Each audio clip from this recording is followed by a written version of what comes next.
A shakeup for Winnipeg transit routes are causing shaking at several Winnipeg homes. Good evening. Thanks for joining us. This past June, the city of Winnipeg made a massive change to Winnipeg Transit. The overhaul removed hundreds of stops and realigned routes all around the city. The idea was to make commute times faster, but residents on One Transcona Street say they're now seeing more buses and it's damaging their homes. To explain, CTV's Jon Hendricks joins us now live. John, how are these buses impacting homes? Well, Marilee, people say they're seeing a lot more buses coming down the road. Now, some of them are those double-length articulated buses. I could feel the vibrations myself as one of them sped by. And residents believe that all that shaking is causing cracks in their walls. If you're looking to catch a bus on Victoria Avenue East, you'll have plenty of chances. They rumble by every few minutes.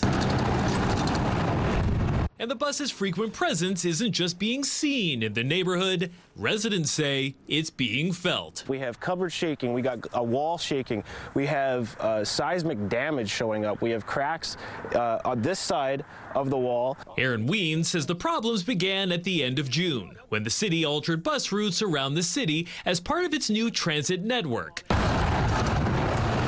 Suddenly, more buses started going down the two-lane residential street, some double-sized articulated buses. It's twice as much weight, twice as much energy.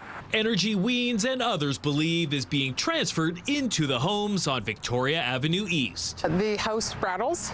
If I have any pictures on my far wall, they will fall off.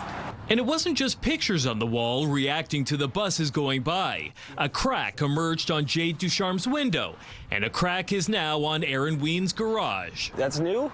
We got one like I said, we got one of the foundation runs right across. The city and transit have to do something. This is just crazy. And that something is for Winnipeg Transit to take the buses off their street.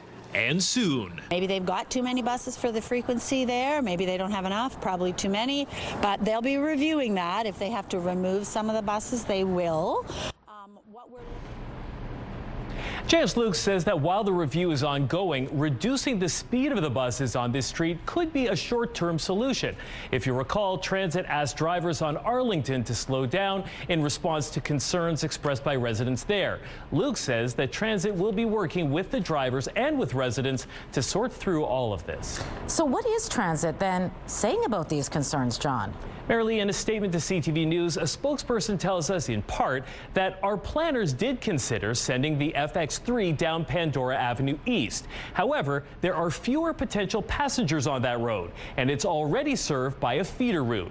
Having service on both Victoria Avenue East and Pandora Avenue East means shorter walks to reach a stop for people living and working on either side of both of those streets. It also goes on to say we are not considering changing the route at this time.